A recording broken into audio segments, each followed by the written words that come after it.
I had to learn a lot about sun protection after melanoma because, especially maintaining the lifestyle. One thing that I didn't really learn about until after melanoma was ultra protective factor clothing, UPF clothing.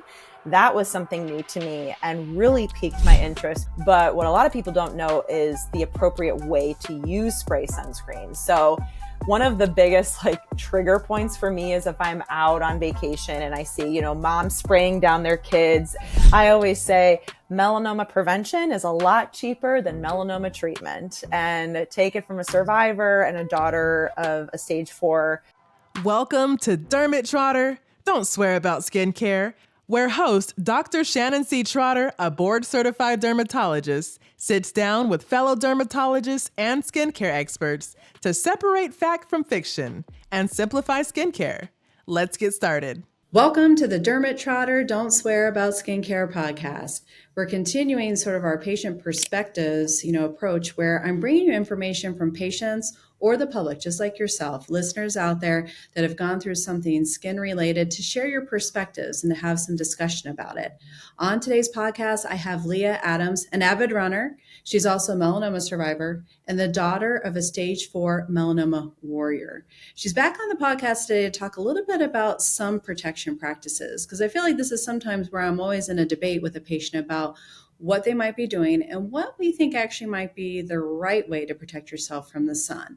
And so I brought Leah back to kind of share her perspective and to give you guys a little bit of, just a take on what do people think about the recommendations we make with tanning, sunscreen, the whole kit and caboodle for sun protection. So welcome back on the podcast, Leah. Thank you for having me. I love this little series we're doing. It's a lot of fun because, it's obviously great to get skin information where we talk about it from kind of, just the basic science and kind of, what's out there, what's new, latest and greatest. But what's nice about this is I think it really brings the practical nature to it because, when you've been to the dermatologist and obviously as a melanoma survivor, they're hitting hard with you, sun protection, left and right. And you've admitted, just like myself, we did visit the tanning bed back in the day. So we've had some extra exposure that we wish we could take back. But as we know, neither here nor there now. You just have to kind of learn to move forward from that. But what do you like to tell people that you might, have a conversation with a friend who even knows you have melanoma? And I see this happen all the time. And I've even had patients diagnosed with melanoma that continue to tan. What would you say to them about, what you think about tanning and the dangers of indoor sunbed use? I would tell them that a tan is your skin crying for help, because a tan is damaged skin. And it's to the point where it's quite literally changing parts of your DNA. It's very serious. And while, a tan may feel good or it may look good, there are so many other safer options for a tan that come from a bottle and can have a very similar impact or effect. And I can't take back all of my past I always say sun safety. It wasn't sun safe back then. My past sun behaviors. How about sun sins? There you go. Sun sins. Yeah. I can't take back my sun sins, but what I can do is, move forward in a smarter, safer, and healthier way. And, for me, that is staying out of tanning beds. It's not laying out in the sun. If I want an extra glow, I either get a professional spray tan or I get a bottle and do it myself.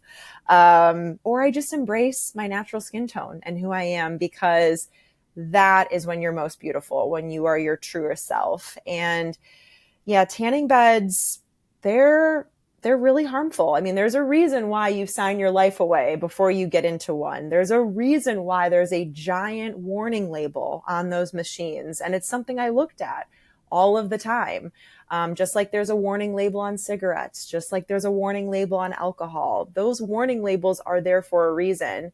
But at the time when you're using those tanning beds, you're really thinking about achieving that final outcome, right? Which is that tan and that glow. And most certainly when I was at the age of using tanning beds, you're never thinking that melanoma could be a part of your story at the age of 26 years old. So that's kind of my thought around tanning and how it can be extremely harmful and even addicting.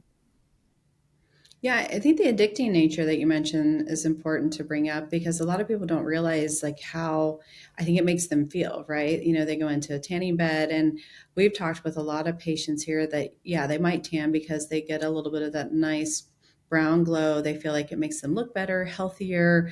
I had one of my patients tell me, it camouflages my cellulite, my fat. Like I feel thinner when I'm tan. Like I definitely feel different when I have kind of my pasty white skin. And then I've also talked with some people that they said, I tan because it's kind of my zen. It's my meditation. I get 20 minutes. The comment she made to me was no husband, no children. It's quiet and it's warm. Mm. And I said, wow, I mean, it's kind of one of those things you think about. People tan for different reasons. There's been studies that have looked at this. And luckily I was able to convince her, over time that, well, instead of tanning, maybe if we substituted that for hot yoga or maybe going to Starbucks and having a cup of coffee, reading a book, just giving you that time and self-care, because that's actually been a trend. I don't know if you've seen this on social media, but I was reading a couple articles that Gen Z now can look at tanning. They look at it as self-care, sort of ignoring all the risk associated with it as well. And so I'm really concerned about this trend. And I do notice that some people do kind of admit but not realizing at first, like, yeah, I guess I am kind of doing it because it is a little something for me. But I think if we can just provide, alternate things for people to do that still give them that same, sort of benefit that they're really looking for, it definitely could be a game changer for tanning. Absolutely. And you talk about trends right now with Gen Z, Dr. Trotter, one of the most concerning thing that I'm seeing and also confusing at the same time is that tan lines are now back in, which they never were in when I was growing up. That's the whole reason why I went to tanning beds. So I didn't have tan lines. And so that really frightens me. And, nowadays, if you're seeing, influencers online doing one thing and influencing young women and men, I mean, that will impact our future generations because as you and I both know, Dr. Trotter, that, sun damage is cumulative. Your skin remembers all of that sun damage and skin damage that is happening to you. And with our skin being our largest organ, you're doing the most damage to the largest organ. And that's concerning. So, skin cancer, it's one of the most preventable cancers. And so, if we really kind of reframed in our society of what was beautiful or what was acceptable, we could maybe influence people to take care of their skin and embrace just who they are. Because I know from my perspective, I can't speak for your perspective, Dr. Trotter, when you use tanning beds, but I was achieving something or trying to achieve something that I was not. I was not tan. I was very pale. And I thought that, I had to achieve this standard of beauty as a woman in the world. And that, I achieved it, but I also got melanoma. So at what cost are we willing to do this to ourselves and our health? Yeah, and I think too when I went tanning, it was just the social event. I remember my friends going. It was kind of a Sunday thing, and we would all go to brunch or lunch afterward. And you kind of didn't want to not go because you missed out, even though you obviously weren't together in the tanning bed. It was that social interaction. Oh yeah, we're all going to go and hang out. Just like I have friends that they said, when I stopped smoking, I stopped finding out about things going on in the office because when everyone went out on their smoke break, like that's when you found out about the gossip, but then that's when some of the deals were struck. And one of my friends said, yeah, she's like, my friend, he got the promotion. I think it's because he went out with the boss and smoked every smoke break. And I said, wow, that's like an impact you don't think about, right? Like on some of the things we do that unite us that maybe aren't the safest or the smartest, but you can see why some people might push themselves to do that. And honestly, that's sort of what I was doing for a while. I just wanted to hang out with my friends. And eventually I really just didn't tan and it's costly. And so that kind of swayed my decision. I just met him up for lunch later. So it worked out okay in the end. But yeah, I think highlighting that for patients, and for people out there that there's no such thing as a safe tan, right? As you mentioned, the whole reason your skin is tanning is to protect itself from the very ultraviolet light that it's actually getting. And all of us just have different capacities to tan. Some of us can tan very well, and that's really determined by our genetics. Others of us just simply burn. Some people burn then tan. And some people go out and they rarely burn. They get that immediate darkening. And so all that is sort of unfortunately dictated by genetics, but it's all, meant to protect your skin further from the very ultraviolet light it's getting. So I think when people kind of get that, they're like, oh, even though this looks great, at what expense, right? If I'm really increasing my risk for skin cancer. And some people, it's more motivating to say, well, you're also increasing your risk for premature aging, fine lines, wrinkles, brown spots, all the things that people come in later on in life for us to fix too. And I hate to say it, you would think the skin cancer would be the most motivating factor, but unfortunately for people, sometimes the cosmetic pushes them a little bit more because nobody thinks they're going to get skin cancer, right? Or melanoma. They just don't think it's going to happen to them. So I do think the tanning piece, is a little concerning where I think we've had some great education on it.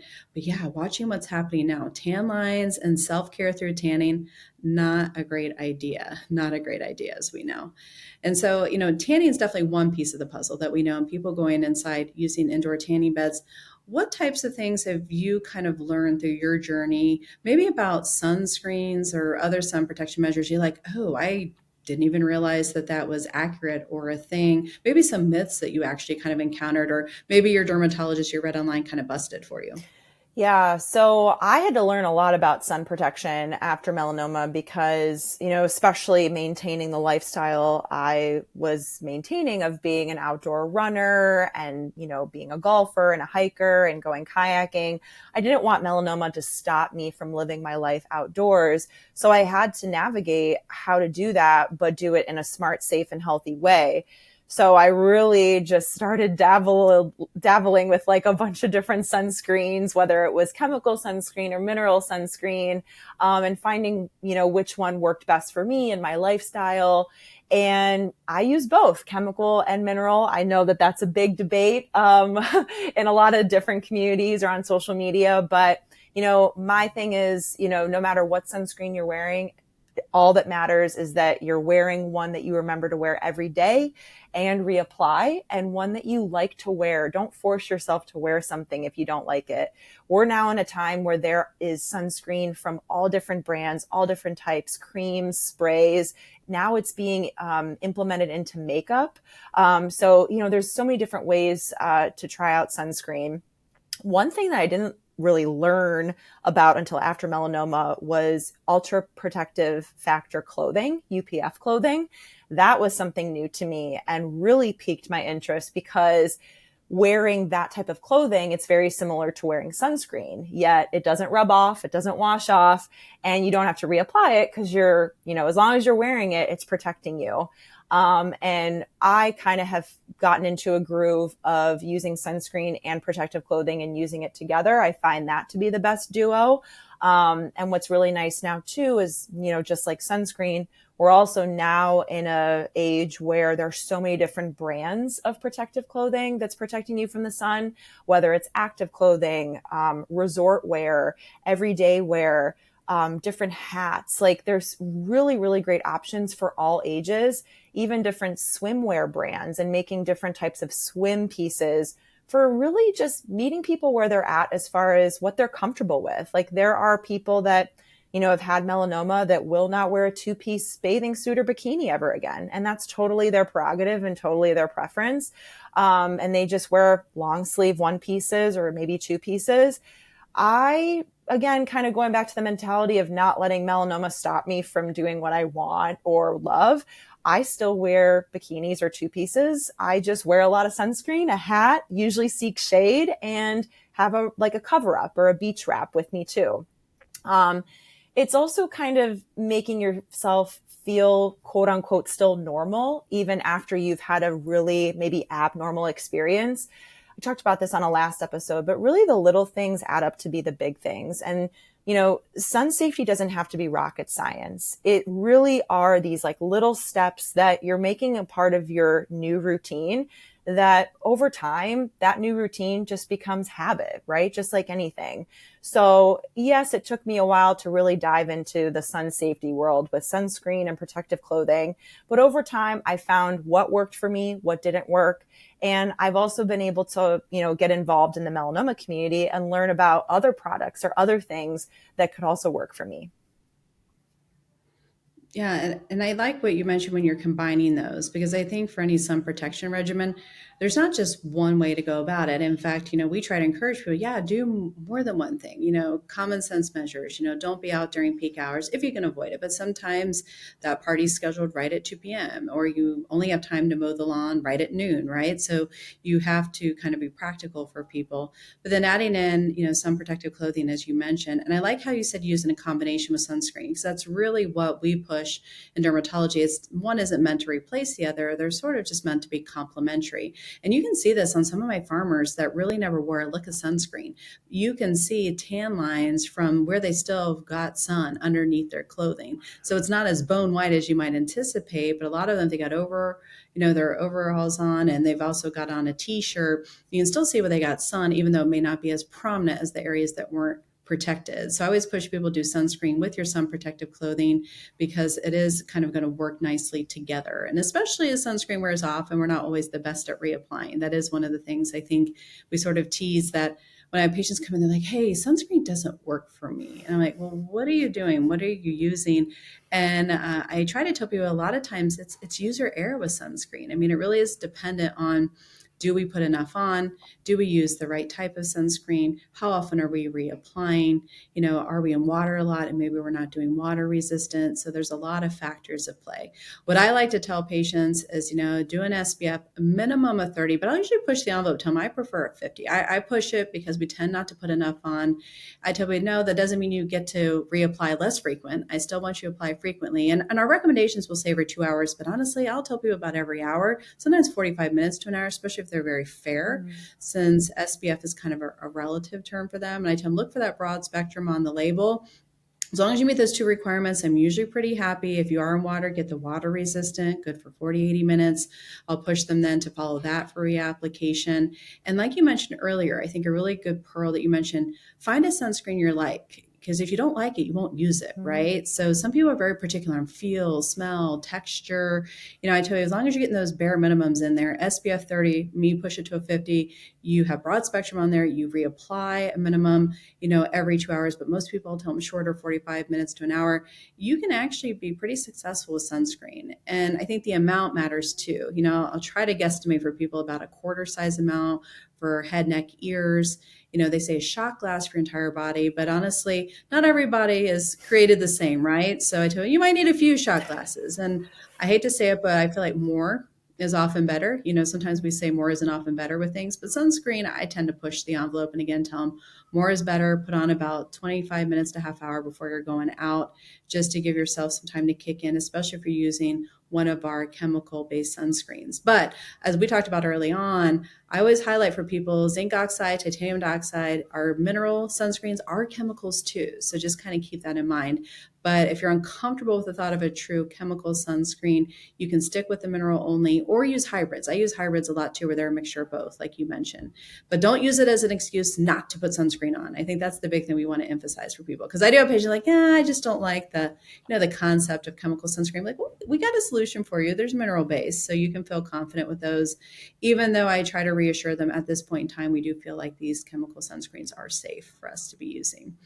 So what else have you heard? Have you heard friends of yours, or maybe you're at a party, like people talking about something that you were kind of shocked to hear about? Oh, I think this is a good idea. I go out and get sun, for this reason, or I don't use sunscreen for that reason. Any other myths that you've heard or things you think that are really important to highlight?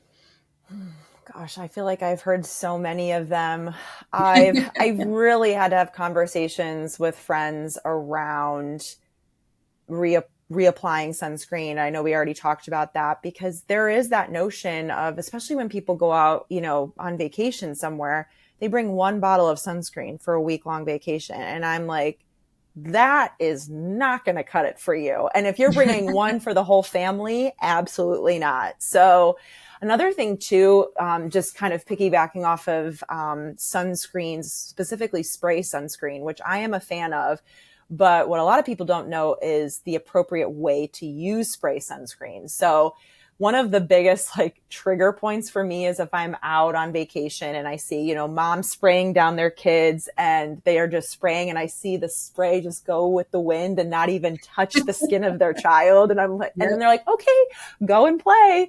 And if you're going to use a spray sunscreen, you have to rub that in. Like you have to make sure that is in there. And you also made a good point, Dr. Trotter. You also need time for that to really kick in. It's not like, shh, go. Like there needs to be that period. And so that always like, you know, to this day when I go on vacations with like my fiance and they're like getting ready to go in the ocean. And then it's just like these quick little sprays. And then that's that. And then you see them at the resort at dinner later and they're all like burned and tan. I'm like, oh no. So that's probably a big one. I mean, the tanning stuff, it's something that, you know, I still have to kind of grapple with some of my friends. I mean, they know my story. They know my dad's story with melanoma, and I'll still see them post on their Instagram pictures of them sunburned or very tan after vacation, or them actually tanning in a photo. And you know, at the end of the day, you know, everybody, you know, that's 18 and up, they're an adult, they can make their own decisions. And, you know, we can't force people to practice sun safety like we may, but we can only set good examples or say, you know, this is what I've learned, or this is what works for me, or, you know, nowadays we're living in an age where we're recommending products out the wazoo, right? Like all of social media is like sharing products, right? And so maybe if you're seeing a friend that's, you know, tanning, or, you know, that's still tanning, like maybe say like, I just got this great sunscreen. I really would love for you to try it, and like talk it up and give it to them for free and see if they like it, you know, because at the end of the day, as long as you're doing your due diligence and like kind of extending that olive branch and sharing something with them that may help, I think that that's awesome. Those are like the first couple things that come to my mind, but I'm sure I could think of many more. Well, I think too, you mentioned like a great sunscreen. One of the complaints we get, you know, especially with some of the mineral-based sunscreens, is that they leave that white kind of like film or Caspery look. My husband has darker skin and he'll rub sunscreen, you know, what he thinks he's rubbed in on his face, and he'll come out and like, can you see my sunscreen? Do I look good? I'm like, yeah, you can definitely see you have sunscreen on. So some of the older versions do leave that white cast, but now we have new versions that leave a sheer feel, or they're lightweight. And that's where I encourage people, you know, it's hard. Sometimes you can't always sample sunscreen, but if you're at your dermatologist's office, or sometimes some of the stores like a Sephora Ulta, you might be able to do the testers so you can get a feel or see, how does this match my skin tone? And now we have tinted sunscreens that are available, so people can use it if they're not really makeup wearers, but they want a little bit of coverage. As you mentioned, like the different vehicles like spray, lotion, gels. One of my favorites is actually a compact sunscreen from Skin Better Science, and it's called Tone Smart. So I'm not a huge foundation wearer, but I love it because it has a little bit of tint that it provides me, but it's also in a solid type form, so it's great for travel. So for me, I found I'm much more compliant with putting sunscreen on my face because I chose that version. Where for me to reapply lotion all day is not my favorite. I don't like the greasier, heavy feel, or sometimes even the sunscreen smell. And a lot of people are bothered by that too. So I think playing with it, sharing it, you know, tips or what people really loved is great for darker skin types, that sheer or tint, because that definitely can be a deterrent. Who wants to look like Casper walking around? Like, and do I have my sunscreen on? Gone are the days of the white nose, you know, with the lifeguard that we used to see out there as well.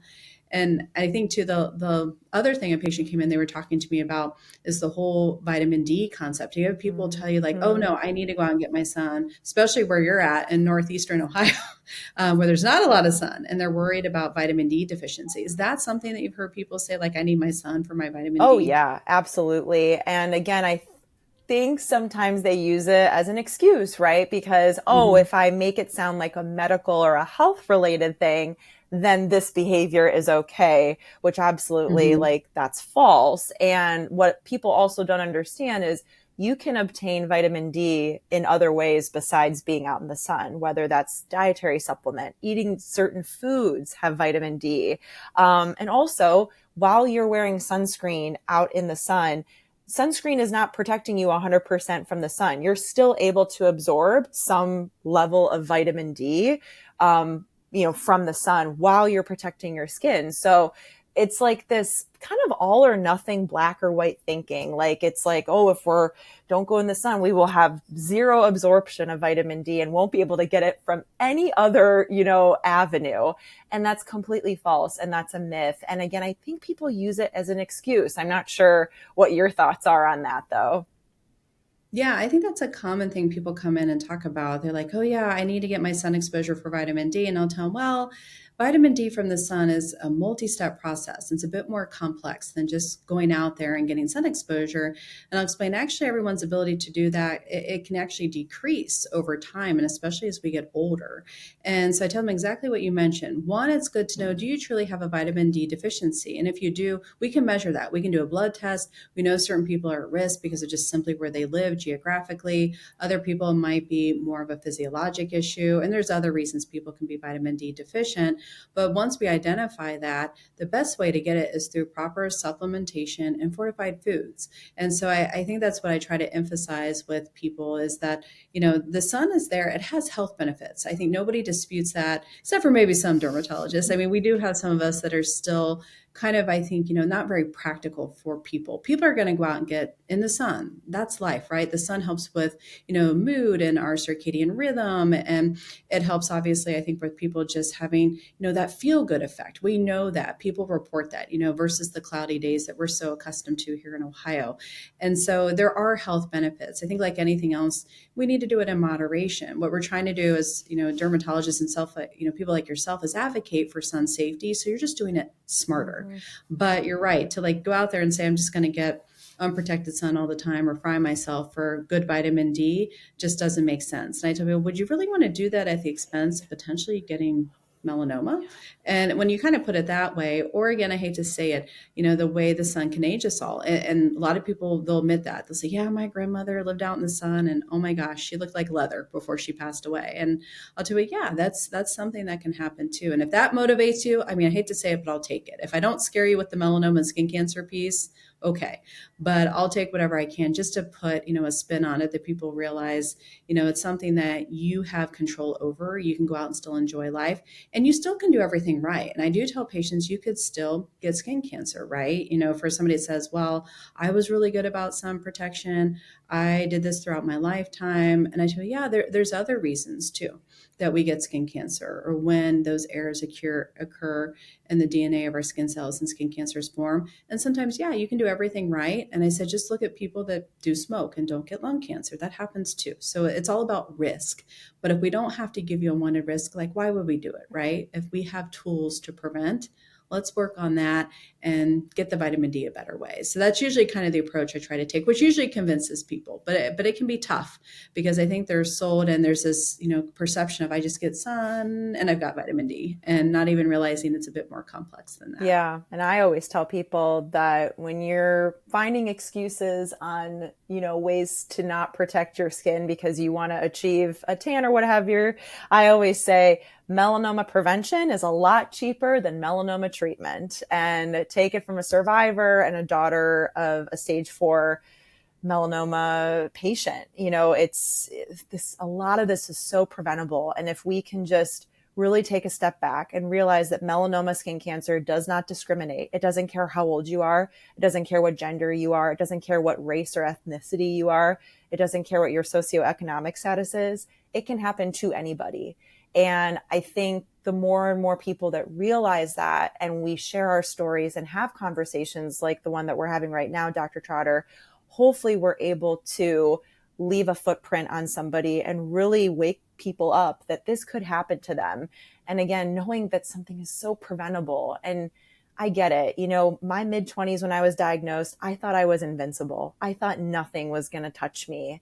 And then it did, and it completely changed my life. And no, I can't take back the past, but I can only move forward. And I'm really grateful to live in a time where we have endless options for sun safety, whether it's a tan in a bottle, SPF of any kind, UPF clothing, but also just making different decisions about when you go outside, how you go outside.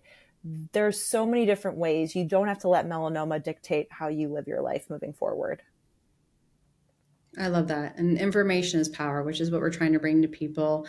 And like you said, I always tell my patients, I don't want your skin condition. I don't want your melanoma to control you. I want you to empower yourself so that you can control it. Yes. And I think that's what we can do with sun safety measures. Well, thank you so much, Leah, for coming back on. I know we've worked you hard and having you on the podcast several times, but you really have a unique perspective as a patient. And it's hard sometimes when we're coming on, bring on experts, and we don't want people to feel like, we're not trying to lecture. We're not trying to say you have to do this. We know there's the practical and real world aspect that I love that you bring to the table. So the patients out there that have said the same thing back to their dermatologist, like, even somebody who's had melanoma has thought this, but they've really seen the value of sun protection and how they can really take charge after having such a devastating diagnosis as melanoma. So thank you again for sharing all your insights. I really appreciate it. Of course, always happy to share.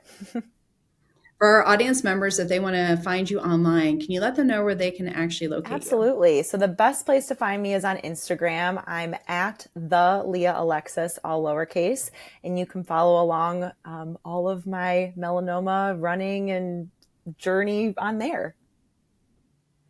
Well, thanks again for coming on the podcast, and stay tuned for the next episode of Derm-It Trotter, Don't Swear About Skincare. Thanks for listening to Derm-It Trotter. For more about skincare, visit dermittrotter.com. Don't forget to subscribe, leave a review, and share this podcast with anyone who needs a little skincare sanity.